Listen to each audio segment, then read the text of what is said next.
जी हाँ दोस्तों, ये हमारा चैप्टर नंबर 17 जो कि व्रत है उसका ये दूसरा वीडियो है और आप देख रहे हैं जेएमजी कोचिंग क्लासेस में। और इसमें आप सीखेंगे बेहतरीन व्रत को, किस प्रकार से व्रत के क्वेश्चन को सॉल्व करते हैं, व्रत में क्या क्या कॉन्सेप्ट होते हैं, ये सब सारी चीज़ें अपन आज सीखने वाले हैं। ठीक है कि नहीं? तो अगर आप इसमें देखेंगे तो कुछ प्रमेय है। पहली प्रमेय क्या है? किसी व्रत के केंद्र तथा इसकी जीवा के मध्य बिंदु को मिलाने वाली रेखा जीवा पर लंब होती है। ठीक है कि नहीं? तो ये चीज़ें हम किस में देखेंगे? डायग्राम में देखेंगे, है ना? तो आपको अच्छे से समझ में आएगी। आप बढ़िया से नोट्स बना लीजिए और उनको लिख लीजिए। किसी व्रत के केंद्र तथा इसकी जीवा के मध्य बिंदु को मिलाने वाली रेखा जीवा पर लंब होती है। मतलब एक कोई व्रत है जिसमें एक जीवा हो और अगर उसके मध्य बिंदु को क्या करें, उस पर लंब बनाए तो उसके केंद्र से होकर जाएगी वो। किसी व्रत की समान जीवाएं केंद्र से समदूरस्थ होती हैं। तो जीवाएं केंद्र से समान दूरी पर हैं तो उनकी लंबाइयां भी क्या होंगी? परस्पर एक दूसरे में क्या होंगी? समान होंगी। तीन असंरेख बिंदुओं से होकर एक और केवल एक व्रत गुजरता है। मतलब अगर तीन कोई अलग अलग बिंदु हैं, अगर उन तीनों से अगर कोई व्रत गुजर रहा है तो केवल एक ही व्रत गुजर सकता है बस। इसके अलावा कोई दूसरा व्रत उस पर से गुजर नहीं सकता, केवल एक ही व्रत गुजर सकता है। किसी व्रत की दो असमान जीवाओं में से बड़ी जीवा छोटी जीवा की अपेक्षा केंद्र से निकटतम होती है। अगर ठीक है कि नहीं, अगर केंद्र से दूर है तो उसकी लंबाई क्या होगी? कम होगी। और अगर केंद्र के पास में है तो उसकी लंबाई क्या होगी? ज़्यादा होगी। ठीक है कि नहीं? तो क्या हम इससे क्या कंक्लूजन निकालते हैं? हम इससे कंक्लूजन निकालते हैं कि किसी व्रत की दो असमान जीवाओं में से बड़ी जीवा जो है ना, वो व्रत के केंद्र के पास में होगी और छोटी जीवा केंद्र से क्या होगी? दूर होगी, निकटतर होगी। ठीक है कि नहीं? मतलब अगर आप देखोगे तो बड़ी जीवा पास में होगी और छोटी जीवा कहाँ होगी? दूर होगी। ठीक है कि नहीं? किसी व्रत की दो असमान जीवाओं में से जो जीवा व्रत के निकटतर होती है वह जीवा क्या होती है? बड़ी होती है। किसी व्रत की दो असमान जीवाओं में से बड़ी जीवा छोटी जीवा की अपेक्षा केंद्र से क्या होती है? निकटतर होती है। मतलब बड़ी जीवा जो होगी पास में होगी, छोटी जीवा कहाँ होगी? दूर होगी। तो छोटी जीवा की अपेक्षा जो बड़ी जीवा है वो व्रत के कैसे होगी? केंद्र के पास में होगी। अगर किसी व्रत की एक चाप द्वारा केंद्र पर बना कोण इस चाप द्वारा शेष व्रतखंड में किसी बिंदु पर बने कोण का दुगना होता है। अब हम देखते हैं डायग्राम में चारों चीजें क्या क्या हैं। ठीक है कि नहीं? अब हम उन्हीं चीजों को देखते हैं डायग्राम में। किसी व्रत के केंद्र तथा इसकी जीवा के मध्य बिंदु, मतलब व्रत का केंद्र ये है, इसकी जीवा ये है जिसका नाम हम दे सकते हैं ए बी। ठीक है, हमने ए बी इसका नाम दे दिया। अगर इसके मध्य बिंदु से केंद्र को हम मिला दें, ठीक है, तो यहाँ पर जो एंगल बनेगा वो 90 डिग्री का बनेगा या ए बी पर क्या होगा? लंब होगा। इसका नाम दे देते हैं ओ सी। ओ सी जो लंब होगा किस पे? ए बी पर। ठीक है कि नहीं? और इसके बाद अगर देखें किसी व्रत की समान जीवाएं केंद्र से समदूरस्थ होती हैं। अगर ये जीवा है और एक और ये जीवा है और दोनों की लेंथ क्या है? बराबर है, तो ये जो केंद्र है इससे यहाँ तक की लंबाई और यहाँ तक की लंबाई क्या होगी? ऑलवेज इक्वल होगी। ठीक है कि नहीं? अगर ये दोनों बराबर हैं तो इन दोनों की लंबाई भी क्या होगी? बराबर होगी। मतलब उनकी दूरी भी क्या होगी? बराबर होगी केंद्र से, है ना? अगर इनकी लंबाइयाँ, जीवा की लंबाइयाँ बराबर हैं तो इनकी केंद्र से दूरी भी दोनों की आपस में क्या होगी? बराबर होगी। ठीक है कि नहीं? इसके बाद चलते हैं हम क्या, किसी व्रत की दो जीवाएं जो केंद्र से समदूरस्थ हैं, परस्पर समान दूरी पर हैं। ठीक है कि नहीं? अगर इन दोनों की दूरी अगर क्या है? दूरी अगर बराबर है, ठीक है कि नहीं, तो जीवाएं कैसी होंगी? ये जीवा और ये जीवा ए बी क्या होगी? सी डी के क्या होगी? बराबर होगी। ठीक है कि नहीं? आगे चलते हैं। तीन असंरेख बिंदु, मतलब कोई अपन बिंदु ले लेते हैं। एक बिंदु हो गया, दो बिंदु हो गया और तीन बिंदु हो गया। ये तीनों एक रेखा में नहीं है तो इनसे केवल एक ही व्रत गुजर सकता है। इन अगर कोई हम चौथा बिंदु हम ले या कोई चौथा बिंदु अगर ले जिससे भी ये व्रत गुजरे तो केवल एक ही व्रत गुजर सकता है। अगर हम इस बिंदु को अगर और देखें तो इससे कोई दूसरा बिंदु व्रत गुजर सकता है क्या? तो इन तीनों बिंदुओं से गुजरने वाला अब कोई व्रत और दूसरा नहीं हो सकता। केवल क्या है? एक ही व्रत गुजरेगा जो बिंदु ए बी सी है, इनसे सिर्फ और सिर्फ केवल और केवल एक ही व्रत गुजर सकता है। किसी व्रत की दो असमान जीवाओं में से बड़ी जीवा जो होती है, अब देखें आप यहीं पे बना देते हैं। एक जीवा ये है ना, और एक जीवा ये है। ठीक है, अब आपको देखने से लग रहा होगा बड़ी कौन सी है, तो ये जो इसका नाम दे दिया हम ए बी दे देते हैं ना, और ये क्या हो गई? सी डी हो गई। तो आप देख रहे होंगे कि ए बी और सी डी में क्या है, ए बी जो है वो बड़ी है जीवा, ठीक है कि नहीं। तो ये केंद्र से क्या है, पास में है ना, केंद्र से पास होगी, जो बड़ी होगी वो केंद्र के पास, और जो केंद्र से दूर होगी वो क्या होगी, छोटी जीवा होगी, ठीक है कि नहीं, है ना। अब आगे देखते हैं हम, आगे क्या है, किसी वृत्त की दो असमान जीवाओं में से जीवा केंद्र के निकटतर होगी वह बड़ी होगी। यही देखा हमने कि जो केंद्र के पास में जो जीवा है वो बड़ी होगी, क्योंकि केंद्र से व्यास गुजरता है ना, और व्यास की लंबाई, वृत्त की सबसे बड़ी जीवा जो होती है वो व्यास ही होती है, ठीक है कि नहीं। और व्यास जो रहता है केंद्र से गुजरता है, मतलब केंद्र के पास में जितने पास जो जीवाएं रहेंगी उनकी लंबाई सबसे ज़्यादा रहेंगी, और जितनी दूर रहेंगी, अगर यहाँ की बात करें तो केंद्र से बहुत दूरी है, तो यहाँ पर क्या है, जीवा छोटी होगी, केंद्र के पास में कैसी होगी, बड़ी होगी। इसके बाद अगर हम बात करें कि अगर कोई वृत्त है ना, क्या है, एक कोई वृत्त है, वृत्त में कोई चाप है जिसका नाम दे देते हैं ए बी, है ना, ए बी क्या है, चाप है। तो ए बी चाप से केंद्र पर कोई कोण बन रहा है, ठीक है कि नहीं, ये क्या बन गया, केंद्र से कोण बन गया, ठीक है कि नहीं। और अगर यहाँ पर एक कोण और बनता है वृत्त पर कहीं भी, है ना, वृत्त खंड पे, ठीक है कि नहीं, तो अगर यहाँ पर कोई एक और कोण बन रहा है तो ये वाला कोण क्या रहेगा, ये 2x रहेगा, और ये कितना रहेगा, हाफ रहेगा। मतलब केंद्र पे बनने वाला कोण कितना रहेगा, डबल रहेगा, है ना। और जो वृत्तखंड पे बनेगा, ठीक है कि नहीं, वृत्त की परिधि पर कहीं भी बनता है वो क्या रहेगा, इस कोण का आधा रहेगा, ठीक है कि नहीं। आशा करता हूँ आपको ये सारी चीज़ समझ में आई होगी। अब हम चलते हैं आगे, तो आगे हम देखेंगे एक ही वृत्तखंड में बने कोण, दो कोण परस्पर समान होते हैं, ठीक है कि नहीं। अब एक वृत्तखंड अपन ने बनाया यहाँ से यहाँ तक, ठीक है कि नहीं, है ना। अब इसका वृत्तखंड आप, ये क्या है, चाप है, ठीक है कि नहीं, तो ये अपना है लघु चाप, ठीक है कि नहीं, ठीक है ना। अब देखो ये क्या बोल रहा है कि एक वृत्तखंड में बने दो कोण परस्पर बराबर होते हैं। अब देखो जरा, एक कोण यहाँ से अपन ने यहाँ बना दिया, ठीक है कि नहीं, किससे बनाया, ए बी से बना दिया, एक कोण कहाँ पर, यहाँ पर ओ, ठीक है कि नहीं।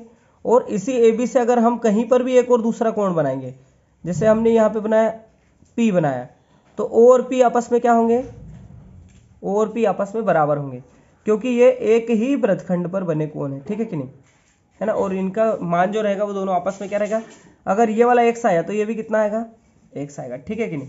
किसी अर्धवृत्त में बना कोण समकोण होता है, ठीक है कि नहीं। अब आप देखो ये अपना क्या है, वृत्त है, ठीक है, और वृत्त में क्या है, अपन ने बनाया इसको अर्धवृत्त बनाया, ठीक है कि नहीं। अब अर्धवृत्त में आप कोई भी कोण बनाओ, यहाँ कोण बने, ठीक है कि नहीं, या फिर यहाँ कोण बने, या फिर यहाँ कोण बने, कहीं भी कोण बनेगा तो कितने अंश का बनेगा, समकोण बनेगा, मतलब 90 अंश का ही कोण बनेगा। अगर नीचे भी बन रहा है, यानी अर्धवृत्त का कोण कैसा रहता है, समकोण रहता है, यानी 90 अंश का ही कोण बनता है अर्धवृत्त से। किसी वृत्त की लघु चाप द्वारा एकांतर खंड में बना कोण न्यून कोण तथा दीर्घ चाप द्वारा बना कोण अधिक कोण कहलाता है, ठीक है कि नहीं। अब अपन ये देखेंगे डायग्राम में, ठीक है, तो इसके लिए अपन बनाएंगे डायग्राम। तो इसका डायग्राम क्या रहेगा, ये अपन ने क्या बनाया, एक और डायग्राम बना लिया, है ना। अब क्या बोल रहा है ये, किसी वृत्त में लघु चाप द्वारा एकांतर खंड में बना कोण न्यून कोण, मतलब ये लघु चाप है, ठीक है कि नहीं। और अगर यहाँ पे कहीं कोण बन रहा है तो ये 90 डिग्री से क्या रहेगा, बिलो रहेगा, ठीक है कि नहीं।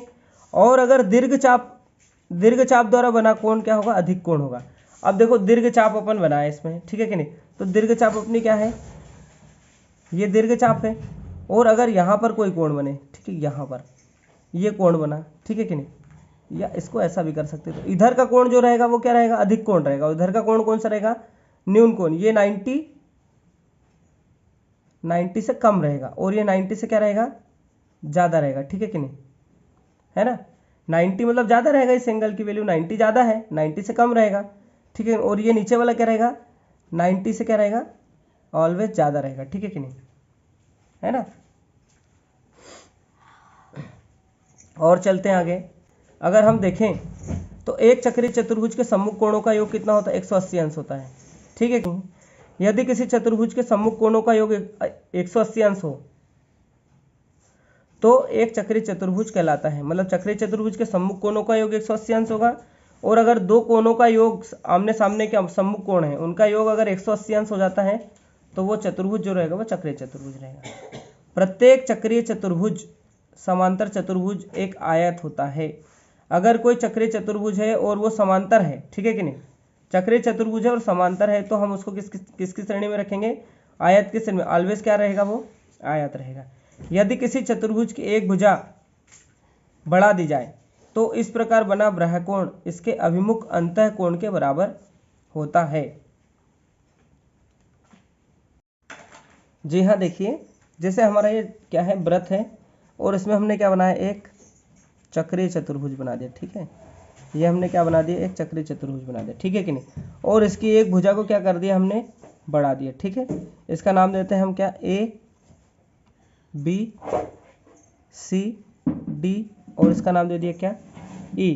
तो अगर हम देखें तो क्या बोल रहे हैं, किसी चतुर्भुज की एक भुजा को बढ़ा दी जाए तो इस प्रकार बना ब्रह्मकोण, मतलब ये वाला कोण जो रहेगा, ठीक है कि नहीं, ये वाला ब्रह्मकोण क्या है, इसके अभिमुख अंतःकोण के बराबर होगा।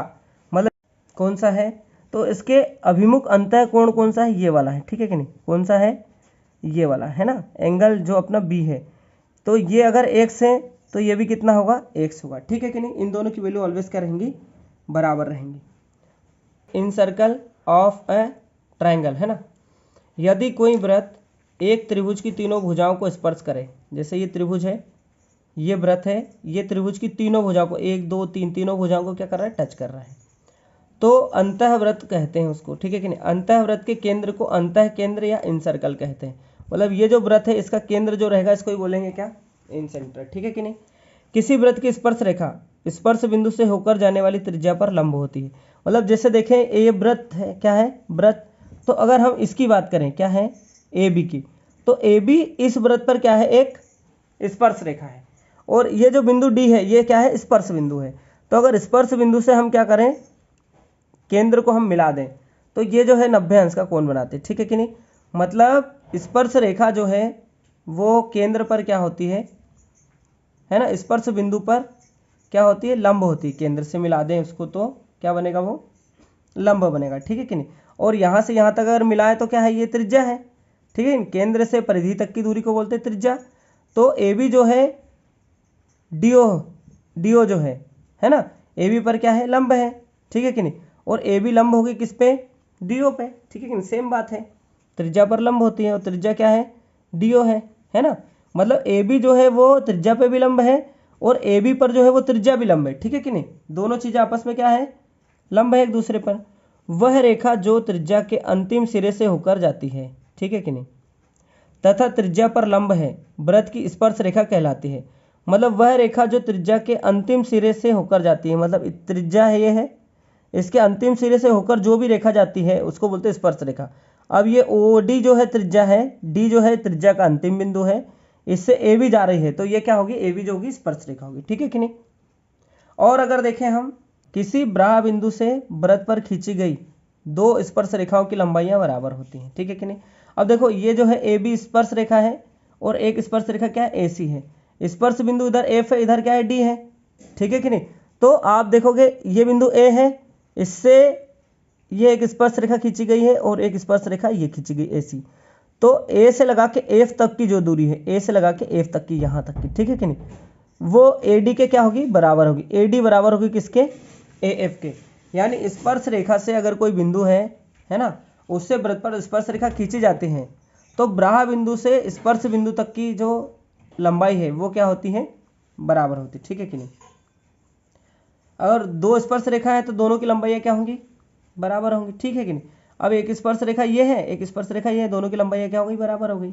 यदि देखेंगे एक वृत्त है, ठीक है कि नहीं, वृत्त पर एक स्पर्श रेखा है जिसका नाम है एपी और एक स्पर्श रेखा है क्या, बीपी।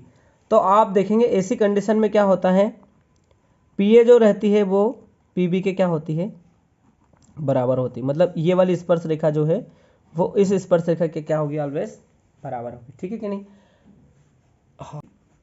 यदि पी ए बी एक वृत्त की छेदक रेखा हो जो वृत्त को बिंदु ए पर प्रतिच्छेद करती है तथा पी टी एक स्पर्श रेखाखंड हो तो ए बी और बी पी का जो गुणनखंड है वो पी टी स्क्वायर के क्या होगा, बराबर होगा। ठीक है कि नहीं, इसको हम देखते हैं डायग्राम में। किस में देखेंगे, डायग्राम में। अब देखिए हम देख रहे हैं कि यहाँ पर क्या है, एक कोई स्पर्श बिंदु है, ठीक है कि नहीं, तो स्पर्श बिंदु का नाम क्या है, टी है। यहाँ पर क्या है, कोई बाहर बिंदु है जिस पर दोनों रेखाएं क्या होगी, ये छेदक रेखा और स्पर्श रेखा दोनों जाके मिलती हैं, उसका नाम क्या है, पी है। ठीक है, ये वृत्त का क्या है, केंद्र है O। यहाँ से अगर इसको मिलाएंगे हम, ठीक है कि नहीं, तो यहाँ से यहाँ तक अगर देखोगे तो ये क्या है ना, इसका नाम हम दे सकते हैं A, इसका नाम दे देते हैं B। तो AB जो है वो क्या है, जीवा है, तो ये जीवा पे लंब है, तो ये दोनों क्या होगी, बराबर होंगी, ठीक है कि नहीं। और दूसरी बात क्या है, अगर हम इसको O और T को मिलाएं, ठीक है कि नहीं, किसको मिलाएं, तो OT जो है वो क्या है, वो त्रिज्या है, क्या है, त्रिज्या है। तो इसमें क्या होगा कि आप ये जो है PA क्या है, क्या क्या हुआ, जैसे PA को क्या किया, PB के साथ मल्टीप्लाई किया, तो ये क्या हो जाएगा, PT स्क्वायर के इक्वल में हो जाएगा। बस सीधा सिंपल है कि ये जो रेखा है, ठीक है कि नहीं, अगर इन दोनों का मल्टीप्लाई कर दें, है ना, किसका, AP और BP का, तो वो PT स्क्वायर मतलब ये जो रेखा है, स्पर्श रेखा, इसके स्क्वायर के इक्वल में हो जाती है, ठीक है ना। और अगर ऐसे भी आप याद रख लो तो बहुत अच्छी बात है। अगला देखते हैं, यदि किसी वृत्त की दो जीवाएं वृत्त के अंदर या बाहर बढ़ाने पर प्रतिच्छेद करती हैं तो एक जीवा दो खंडों से बने आयत का क्षेत्रफल दूसरे के दो खंडों से बने आयत के क्षेत्रफल के बराबर होता है। अब देखो हमारा ये क्या है, वृत्त है, ठीक है कि नहीं, वृत्त पर एक जीवा हो गई AB, एक जीवा हो गई क्या, CD। ये दोनों आपस में P पर क्या करती हैं, एक दूसरे को प्रतिच्छेद करते हैं। तो आप AB है ना, ये AB जो है और ये AB जो है वो दो भागों में बटी हुई, एक तो हो गया AP और एक हो गया BP। तो AP और BP से जो एक क्या बनेगा, आयत बनेगा या एक कोई चतुर्भुज बनता है ना। जैसे अपन बना दे क्या, ये अपन ने बना दिया क्या, एक चतुर्भुज बना दिया, ठीक है कि नहीं। मतलब ये थी AP की लंबाई, उतनी ही ये एक और AP की लंबाई हो गई, और यहाँ तक क्या है, ये जो है ये BP की लंबाई के बराबर है ना।